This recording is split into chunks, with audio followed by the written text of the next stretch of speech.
What's going on, everybody? I'm your host, Mike Anderson, alongside with my co-host, DeAndre Cootie Hicks, and you guys are watching Bears News Network, the number one YouTube channel, man, that give away free Bears memorabilia prizes and also an opportunity for you to win a pair of free Bears tickets with a $25 gift card and the opportunity, catch up with me and Cootie at the game, man.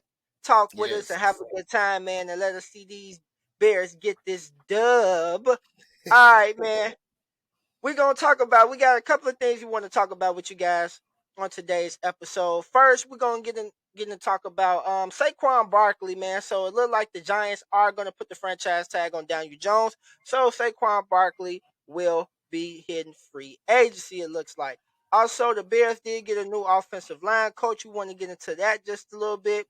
Also, man, Justin Fields and Jalen Hurts. It's an identical stat of both of them in their second years, man. You wouldn't believe how close the stats are. We're going to talk a little bit about that. And how, everybody talking about the combine and what's going on with the combine. Well, everybody knows that Ryan Poles, he already said that basically that number one pick is up for grabs. So, man, he might get rid of the pick before free agency starts, man. We're going to get into that as well. And we're going to talk about the Jalen Carter situation. We're not going to talk, well, not too much to necessarily talk about it, but most of you guys should be familiar. If you're into sports, especially NFL, if you're watching this channel, then you should be familiar with the situation what's going on with Jalen Carter, how he's facing a misdemeanor of reckless driving and racing, and he did turn himself in already, and he did return back to the NFL Combine. But we're just going to talk about how this may affect his draft stock and possibly what the Bears will possibly do, depending on how far they move back and trade back as well. So let's get right into it, man. Cootie, we're gonna get into, man. Let's talk about Saquon Barkley hitting free agency, man. How do you feel about this? Oh yeah, now that right there, that was a surprise to me, man. I really thought that they'll try to tag him. I don't know what's going on with this Daniel Jones experiment, but they buying into it. They like it. But that it's just all good for us. It's better for every other team out here that he hit the free market. Like you said, it might be a person that we're interested in having to be that RB1, and then Herbert will be behind him to add on with Justin in that rushing attack. So I mean, it's good news to me. I like to hear it. It surprised me when I did hear it because I thought that they'll try to work out at least a minimal deal with Jones and anyway keep Barkley, but went the other way. Yeah, man. I love it, man. I want Saquon Barkley to be a Bear. I've been saying this. I just feel like I said, everybody knows this team has so many holes to fill, and arguably running back is necessarily not in need of them. But what this Bears team is lacking is elite offensive and defensive players. They're missing Yeah. elite. They don't have no one elite to help Justin out. And when you talk about Saquon Barkley, he is somebody who most definitely will be elite, along with Justin Fields and Khalil Herbert. And you know how creative Luke Gessie is.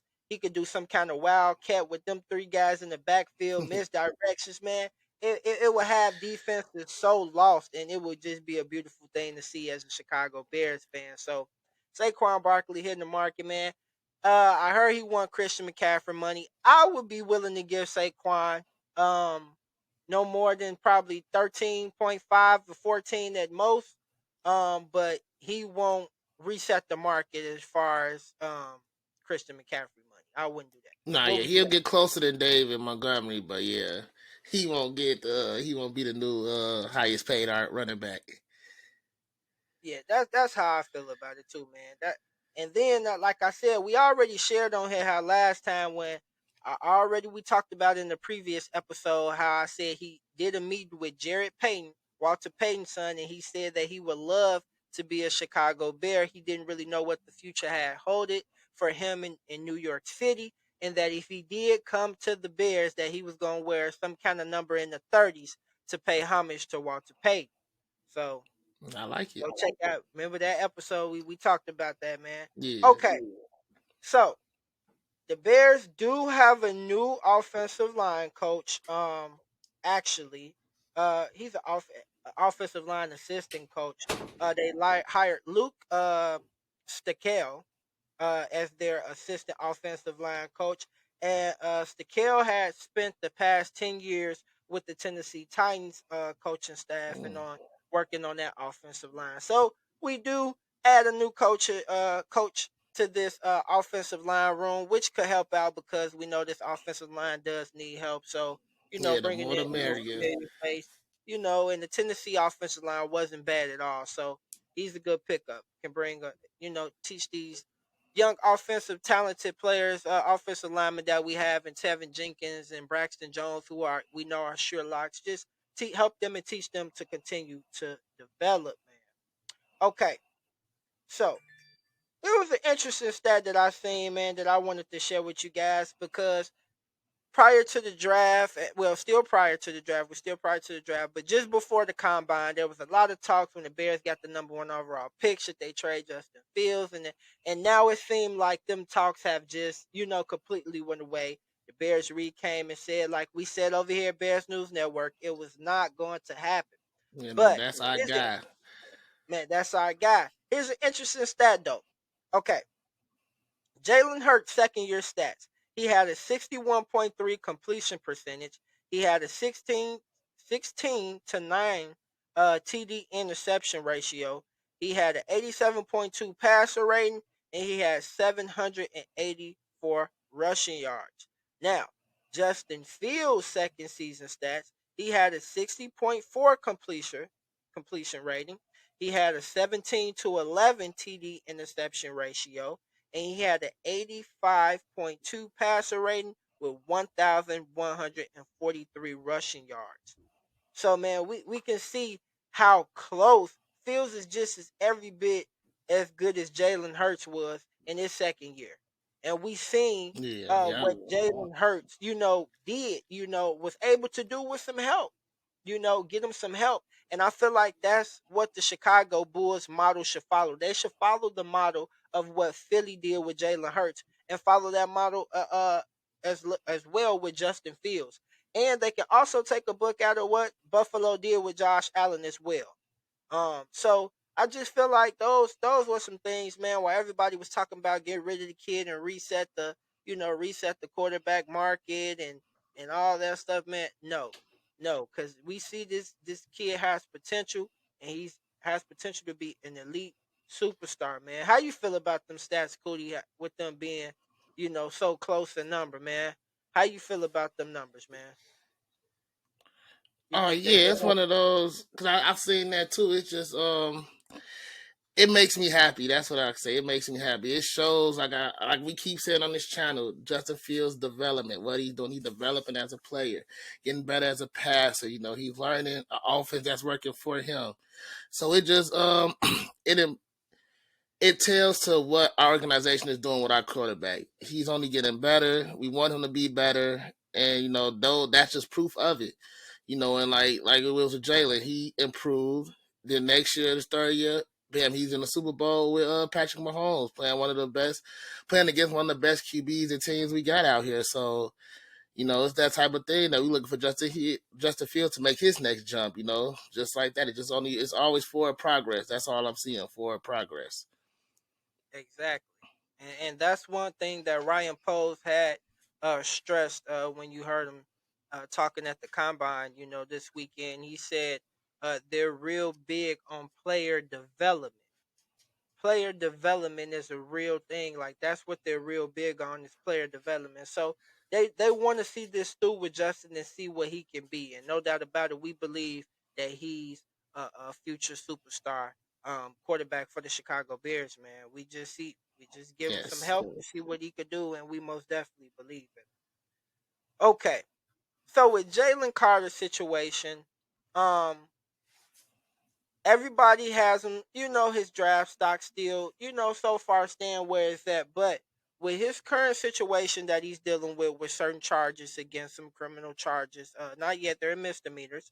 And he did get out on bail and did return back to the combine. It's not like he's shying away from this at all. He's willing to answer the questions, and he said that he feels that when it's all said and done, that he would be fully exonerated of any criminal charges and of everything. So he feel most definitely confident that he has a clean slate, that he has nothing to do with this, and that it won't boil over into his NFL career. But still, it's still an investigation that's going on, and as coaches and GMs, they now have to do an investigation too, uh, on Carter to make sure this is a player that you're basically a first round talent, like a future face of the franchise player, and depending on who you pick in these first round will set the mold and model of a standard of what kind of team that you're trying to build with what kind of players. Um, so, how do you think about it? Do you think that it's going to affect this situation is going to affect Jalen Carter's draft status? I mean, yeah, this is actually a little bit of a weird one to me when I look at it. When we look at, players being pro or coming out of college, they facing, certain charges. But I think the one bigger thing that was within his case was that it was a fatality that ended up in it. But how it seems like what you said, it seems like he was kind of just around the situation more so. Like he didn't play that major part in it. He was more so around it. So, he had the confidence that he's gonna be innocent. And I mean he does it like you say, it's time for organizations and people to, meet him as a person. Now you gotta meet him as a person, see what his character is, his personality. And, looking at him and the little things that I've read and seen on him, watched him, it doesn't seem like he has this negative energy or maleficent like behavior, stuff like that. So I mean, I don't think it's going to affect him too much. I do see him dropping down. I mean, with these type of personal issues come about, I don't like my organizations to get involved in that stuff. So I wouldn't want us to pick him. So with us being one of the favorites to take him, and if we don't, I see his him moving down the board. But I think he'll still get out the first round. And it's more about, like you said, you have to see him as a person now. You have to know who he is to see, because we know the talent, we know he can play. It's just more of, who is he off the field as Jalen Carter, the person. Yeah, I most definitely agree. And GMs and coaches, they're gonna have to, basically do their homework. They're gonna have to, they're going to want to know the whole situation. So it's a good thing that he did come back to the combine, and he's willing to answer any questions that any GMs or coaches have regarding the situation. So that's a good sign that he's not, shying away from this per se. That he's willing to take these meetings with these GMs and coaches still, but it's a lot of homework they have to do. Like they have, like you said, it's about the character of the person. Now you have to see if they're a pattern. Have this happened it Right. before? Yeah. You get what I'm saying? Have you had any other character issues during the school year or any time during school? Like now it brings a bigger light to his character. And like you said, if he hasn't had any situations before this and character situations, now there was rumors of his maturity. Now that was Yeah. rumored that he had maturity issues at points in time. But other than that, like I said, if he's able to stay clear of this, I think that for the time being, until you know all the facts, um, it will affect his draft status. I think it will. I Right. still Yeah. think he's going to get out the first round because, like you said, you still going to have a team that say, okay, man, he's a generational talent. We understand what he's going through, but man, we can't pass up on the talent like this. Like you're gonna find a team that's willing to take that risk. You get what I'm saying? For him. Yeah. That You they know, could make him better. Yeah. so either way, I do agree with you. He will get out the first round, but I do think that it can affect his draft status as of right now without everyone knowing the facts. Now, if he can clear his name of this before the draft, I feel like it would not Yeah. affect It'll his all be draft. behind us. Yeah. You know, but that's the main issue. It's not enough information yet to really know and get the glimpse of how serious the situation is and how serious he's been involved in the situation. So, but let us know, man. We want to know what you guys think. Do you guys think that the the situation that happened with Jalen Carter will affect his draft status. Type yes under the video right here and type no if you don't think it will affect his draft status. We want to know, man. We want to hear from you guys. Also, too, man, like I said, we're going to reiterate this right here for you guys. Saquon Barkley looks like he gonna be hitting free agency, man. So that's a good thing for us, man. I like hearing that, man. I would love to see Saquon Barkley as a Bear. But let us know. Would you guys like to see Saquon Barkley be a Chicago Bear? Let us know right underneath here. Type yes if you would like to see Saquon in that backfield with Justin Fields and Khalil Herbert. And type no if you wouldn't. If you would like to see David Montgomery back or see us go draft a possible running back or sign one out of free agency, let us know. Let us know. Type it right here underneath the video. Also, this video is brought to you by Riverside. If you ever wanted to do some broadcasting or start your own social broadcasting platforms, Riverside is the best side. Get it done. And it's Yes, all gets done yes. on Riverside. All right.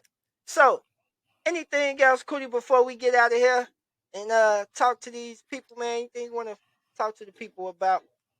Oh yeah, okay. So one other thing that I did here, that it kind of bummed me out, but they think that Ryan Poles is gonna make that first pick trade before free agency really hits, man. And I don't. I want the move to happen the other way. I wanted to see free agency moves, and then we make a pick or a trade based off that. But it looks like it's going to be the other way around. He may get that pick traded off before and then move ahead. So I'm kind of bummed. Okay, as far as that, I'm gonna kind of revert with you. I'd rather for it to get done before actually the draft. That way he can see what kind of options that he do have, and if possible, they could get a player back. So, say for instance, they trade with the Colts at 4. They able to get DeForest Buckner back. You get what I'm saying in this trade. They able to get DeForest Buckner back. That fills your 3 tech spot. Matt Eberflus is real familiar with him, so he knows what he brings to the table. Now you don't have to necessarily go focus on the Jalen Carter in this draft. You get what I'm I saying? mean, Now you yeah, can yeah, now you can focus on other things of position. You don't have to focus. Now you can okay, we just need an edge. Okay, we can go get Will Anderson. Will Anderson out there. Okay, that's cool. We could go find somebody in free agency. Davenport. Maybe we talked about Davenport. We yeah, go find Davenport. Go see if we could sign him, and then let's go with that pick that we got. Let's go ahead and go get an offensive lineman, or something, or a wide receiver. But I'd rather get it done, man, before the draft. That way you can see if you able to get a player back from a team that's going to be of instant value for you on your team. Then yeah. But like I see Mel Kiper them, they got them going, the Bears going from 1 to 2. Now if they go from 1 to 2 with the Texans, then they'll get the number 2, and the Texans have the number 12 slot as well overall. So then right. they will go from that. Then they got them going from that number 2 to that number 4 with the Colts. So then they will still Mm, have the number 4 and the number 12 pick, overall picks. okay, okay, I So see. I would just like to get it done if we able to still get a player. Now that would be love if we're able to get a player from the Colts just to switch from 2 to 4, and they still able to get DeForest Buckner. Now you sitting there with a defensive tackle in DeForest Buckner, and you got the number 4 slot and the number 12 slot. Yeah, and that's what I'm hearing. They make that trade happen before free agency. A player is gonna have to be involved. Though I've definitely heard that, and it only makes sense, like you're saying. It makes sense for them to have to throw in that player. Yeah, man. So let us know, man. Though we want to know what you guys think. If you was Ryan Poles, would you trade the number 1 overall pick before NFL free agency starts, or would you wait until draft day to trade the pick? We want to know. Let us know right up underneath here. If you would keep the pick on draft day, type draft right up under here. If you would trade the pick before free agency, type trade right up underneath the video. Yes, Okay. yes. All right, man. So We want to thank you guys for tuning in with us, man. It was a lovely episode. Appreciate you guys tuning in with us. On the next episode, we're going to get into, the combine is still going. So after the combine is over, we're going to get into a video of possible defensive linemen, offensive linemen in the draft that stood out at the combine and really showed what they could do. And just bring it to you guys, man, and more news. We appreciate you always for tuning in with us, Chicago. Like always, we say, bear down. Bear down.